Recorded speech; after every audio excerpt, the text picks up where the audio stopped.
Assalamualaikum semuanya, kembali lagi dengan Hanif atau panggil Kak Hanif ya. Sekarang Kak Hanif akan menjelaskan salah satu kata bahasa Indonesia yang sering kita jumpai dalam kehidupan sehari-hari, yaitu bahasa dalam hal menulis.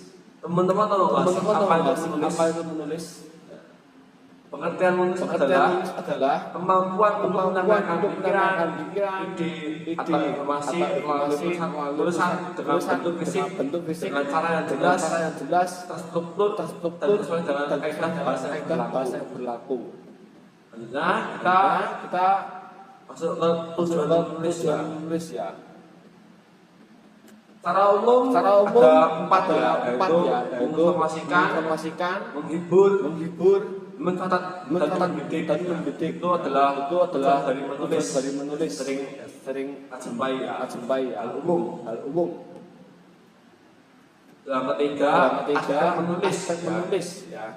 Teman-teman sering nggak tulis pengalaman ataupun itu. Nah, pas teman-teman baca itu kayak berantakan karena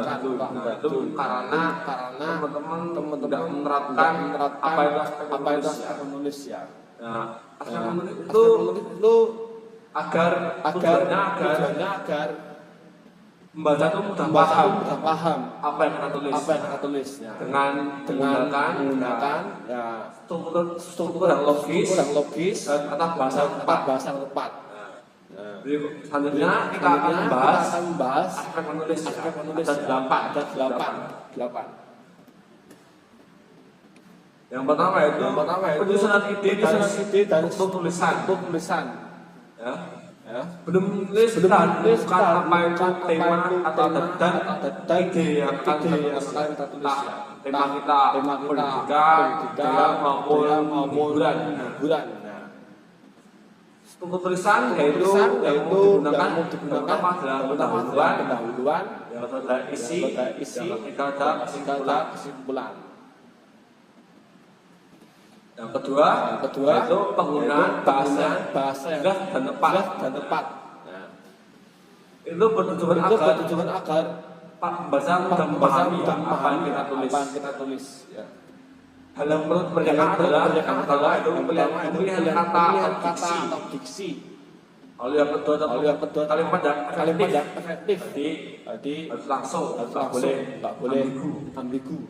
Yang ketiga itu kata bahasa yang tepat. Ya. Yang ketiga itu koherensi. Koherensi berarti tinggi, awal jelas dan logis bagian lain. Sedangkan koherensi berkaitan dengan cara menghubungkan kalimat atau paragraf dengan akan mudah dipahami dan diikuti. Dengan kata lain, koherensi adalah nyambung. Jadi tulisan itu teksnya harus nyambung dengan awal sampai akhir. Ya, menerangkan kohesi dan kohesi. Lalu yang keempat adalah keahlian dan kreativitas. Menulis yang baik harus menggunakan kreativitas dalam menulis ya. Kita nggak boleh opah atau semua dalam menulis ya. Kita harus menggunakan kata-kata kita sendiri ya. Meskipun kita referensi dari sumber lain, tapi kita harus parafrase kalimat yang agar tidak ketahuan atau ketok banget atau tidak ya itu. Kita maaf kurang pintar. Kita menggunakan akal kita kreativitas dalam hal mengubah kata. Yang kelima revisi dan penyuntingan. Penyuntingan adalah tahap yang sangat penting dalam proses menulis. Itu jangan anggap saya sudah selesai langsung dipublish. Jangan. Cobalah untuk membaca dan memperhatikan apa hal ketik kejelasan atau bagian diperbaiki ya. seperti revisi isi, kita harus membaca revisi, bagian isi itu kita sama, kita tahu apa yang kita kurang dalam hal itu. Yang kedua adalah pendidikan bahasa, yaitu ketika ada typo seperti karena itu kalau dalam hal kualitas. Yang ketiga adalah pendidikan format, itu mungkin penempatan itu koma dan titik dan bahasa lainnya seperti itu koma titik ya. Lalu yang keenam ada jenis tulisan yaitu ada 6 ya, ada 5 yaitu tulisan narasi atau tulisan naratif berupa cerita jumpai di buku dongeng atau buku fabel. Yang kedua itu tulisan deskriptif, tulisan yang memaparkan sebuah objek atau tema yang secara dan jelas seperti di buku formal buku ajaran. Yang ketiga ada expository, itu tulisan yang menjelaskan tentang itu sebuah kejadian kita temukan di koran maupun artikel yang saya jumpai di internet. Yang kedua adalah pesan argumentatif, pesan menyampaikan pendapat sering kita jumpai di internet ya. Berbagai website yang berisi tentang pengaduan orang-orang terhadap tema tertentu seperti di Twitter, Quora, Thread dan lain sebagainya. Thread itu bapaknya. Yang kelima itu tulisan prosedural. Nah, ini bisa digunakan dalam hal penggunaan alat maupun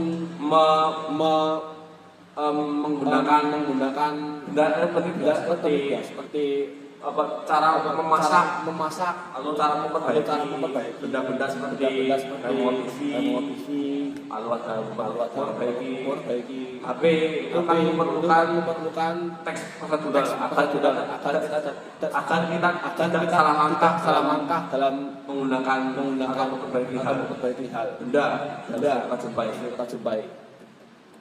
Yang ketujuh ada pengembangan menulis. Beberapa langkah yang diambil dilakukan untuk pengembangan menulis yaitu berarti menulis secara rutin ya. Lalu yang kedua adalah membaca tulisan atau kita bawahan fokus tekan teks atau tulisan. Lalu yang ketiga menerima kritik dan saran agar kita berkembang dalam penulisan. Lalu yang D mengikuti kursus atau pelatihan menulis jika kita fokus dalam hal menulis mampu membiayai hal itu. Lalu yang kedelapan yaitu tantangan dalam menulis. Ya. Yang pertama yaitu kekurangan ide. Seringkali kita sebelum menulis itu kan nggak tahu apa. Nah itu sering kali kita lama tentang ide karena kita nggak tahu. Yang kedua yaitu kesulitan dalam menyusun kalimat. Nah, pas kita nulis seringkali kan kita nulis itu sering terhambat karena kita bingung mau nulis gimana, bingung mau apa terus kita lakukan ya, kita temui. Lalu yang ketiga yaitu mengatasi kebutuhan menulis ya, sering kita jumpai di entah karya fiksi maupun karya ilmiah ya. Nah, kebutuhan itu dikarenakan penulis itu idenya mereka itu sudah habis. Kamu memerlukan inspirasi atau referensi yang baru dan lain dan segar. Nah itu dalam hal menulis. Baiklah, terima kasih dari saya. Itu merupakan paparan yang singkat dari aspek dalam penulisan ya. Keterampilan bahasa menulis. Terima kasih dari saya, mohon maaf, terima kasih sudah menonton. Jangan lupa like, comment, and subscribe. See you next time. Assalamualaikum warahmatullahi wabarakatuh.